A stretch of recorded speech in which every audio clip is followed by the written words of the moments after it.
حضرت شیخ احمد مجدد الفسانی علیہ رحمہ فرماتے ہیں، جو شخص اپنے اوپر 10 چیزوں کو لازم کر لیتا ہے تو لازمی نتیجہ یہ ہوتا ہے کہ وہ متقی بن جاتا ہے۔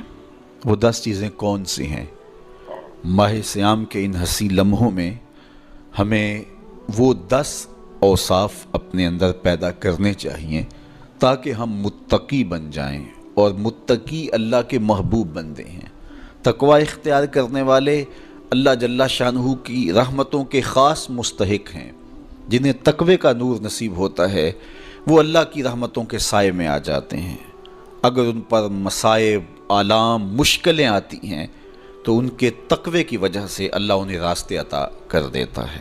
وَمَن يَتَّقِ اللَّهَ يَجْعَل لَّهُ مَخْرَجًا وَيَرْزُقْهُ مِنْ حَيْثُ لَا يَحْتَسِبُ۔ اللہ اکبر۔ ارشاد فرمایا کہ جو اللہ سے ڈرتا ہے، تقوی اختیار کرتا ہے، اس کے لیے ہم مصیبت سے نکلنے کے راستے پیدا کر دیتے ہیں، اور اللہ جل شانہ اس کے لیے وہاں سے رزق عطا کرتا ہے جہاں سے اسے گمان بھی نہیں ہوتا ہے۔ تو یہ تقوی کا نتیجہ ہے جو اہل تقوی کو نصیب ہوتا ہے۔ تو حضرت شیخ نے 10 وہ امور بتائے جو اپنے اوپر لازم کر لینے سے تقوی نصیب ہوتا ہے۔ سب سے پہلی بات آپ فرماتے ہیں زبان کو غیبت سے بچائے۔ اتقاء کے حصول کے لیے زبان کو پاک کرنا ضروری ہے۔ انسان کے زیادہ تر گناہ اس کی زبان کی وجہ سے ہیں، اور غیبت یہ بدترین عمل ہے، اور اس کو بدکاری سے بھی برا قرار دیا گیا ہے۔ الغیبت اشد من الزنا۔ تو اپنی زبان کو غیبت سے بچائے۔ دوسری بات ارشاد فرمائی کہ بدظنی سے بچے، کسی سے خواہ مخواہ بدگمان ہو جانا اور اپنے دل کو کسی کے لیے میلا کر لینا اور اس کی بدگمانی دل میں پالنا، تو یہ تقوی کے منافی ہے۔ تو کسی کی بدگمانی سے، بدظنی سے اپنے دل کو بچائے، زبان کو غیبت سے بچائے، دل کو بدگمانی سے بچائے، اور مسخرہ پن سے بچے۔ بات بات پہ ٹھٹھے مار کے ہنسنا اور اس طرح کی زندگی بسر کرنا۔ اور آج کل تو جب بھی دوست احباب اکٹھے بیٹھتے ہیں تو سنجیدہ اور متین باتیں کم ہوتی ہیں، زیادہ وقت لطیفوں میں ہی کٹ جاتا ہے۔ انسان کو خوش مزاج ہونا چاہیے، اس کی طبع میں شگفتگی ہونی چاہیے، لیکن شگفتگی، خوش مزاجی اور مسخرہ پن میں فرق ہے، اس کو سمجھنا چاہیے۔ سنجیدہ اور متین زندگی یہ مومن کی زینت ہے، انسانیت کا حسن ہے۔ اس لیے تقوی کے حصول میں مانع ہے مسخرہ پن۔ اگر کوئی شخص متقی بننا چاہتا ہے تو اس کو سنجیدہ اور متین بننا ہوگا۔ طبیعت کی خوش مزاجی یہ معنی نہیں ہے، لیکن مسخرہ پن اور چیز ہے، اس سے روک دیا گیا۔ چوتھی چیز حضرت شیخ احمد فرماتے ہیں کہ اپنی آنکھ کو حرام سے بچائے۔ اپنی آنکھ کی حفاظت کرنے سے تقوی حاصل ہوتا ہے۔ جب آنکھ خراب ہوتی ہے تو دل خراب ہوتا ہے، جب دل خراب ہوتا ہے تو پھر پورا بدن خراب ہو جاتا ہے۔ اس لیے وہ دروازہ جو کھلا ہے اور اس سے بدی شر اندر اتر رہی ہے، اور پھر اس سے آپ کا سارا نظم ہستی برباد ہو رہا ہے، تو اس دروازے کو بند کریں۔ تو اپنی آنکھ کو حرام سے بند کریں۔ پانچویں چیز ارشاد فرمائی، ہمیشہ سچ بولے۔ جھوٹا شخص کبھی متقی نہیں ہو سکتا۔ اتقاء کے حصول کے لیے اپنے آپ کو سچ کا خوگر بنانا ہوگا۔ سچ کے بغیر کبھی نہ بولیں۔ جھوٹ بولنے والے کی زبان سے شر پھیلتا ہے، اور جب کوئی شخص جھوٹ بولتا ہے تو حدیث پاک میں آتا ہے اس سے بدبو نکلتی ہے، جس کو عام لوگ تو نہیں سونگھ پاتے، لیکن اللہ کے فرشتے 1 میل دور پیچھے ہٹ جاتے ہیں۔ تو مومن سچا ہوتا ہے، مومن جھوٹا نہیں ہوتا، اور تقوی کے حصول کے لیے سچ شرط ہے۔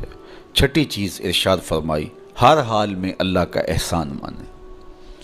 جب کوئی بھی انسان پر بہتری آئے تو اس وقت یہ کہے کہ یہ میرے رب کا احسان ہے کہ مجھے یہ حاصل ہوا ہے۔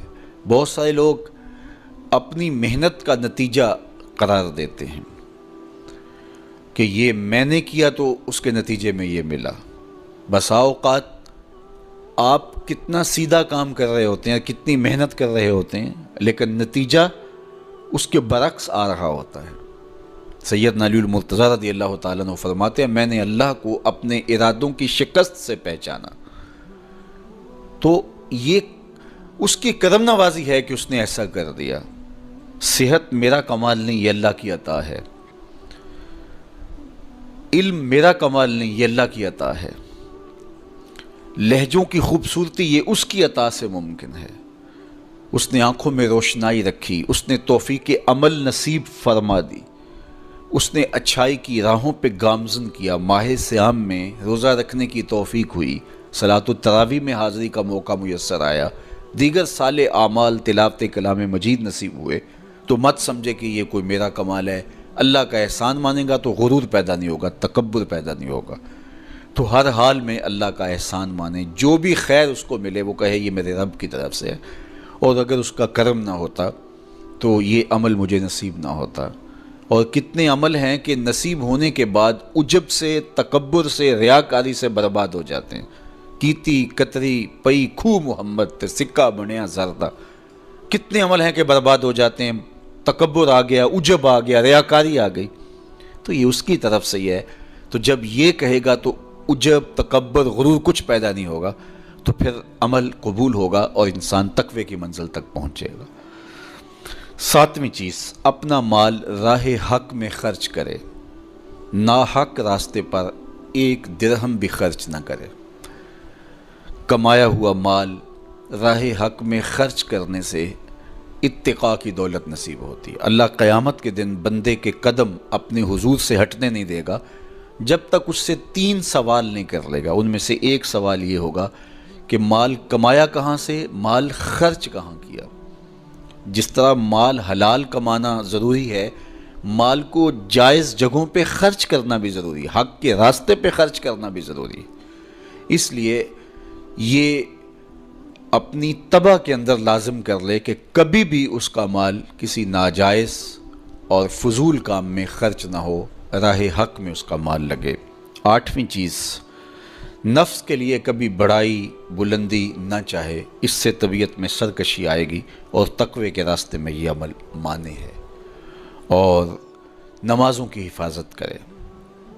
نمازوں کی اگر حفاظت نہیں کرتا تو باقی سارے عمل اس کے پاس ہیں، تو وہ متقی کیسے بن سکتا ہے؟ چونکہ یہ تو اسلام کا بنیادی فریضہ ہے جو اہل ایمان پر لازم کیا گیا ہے، جو کسی صورت کے اندر بھی، حتیٰ کہ حالت بیماری کے اندر بھی معافی جس کی نہیں ہے، سفر کے اندر بھی نماز کی معافی نہیں، مختصر کر دی گئی، قصر کر دی گئی، لیکن معافی نہیں دی گئی، حالت جنگ کے اندر بھی اس کی معافی نہیں ہے۔ تو نمازوں کی محافظت کرے۔ اور 10ویں چیز، حضرت شیخ فرماتے ہیں عقیدوں کی صحت کا خیال رکھے، اپنے عقیدے، اپنے نظریات خوبصورت رکھے۔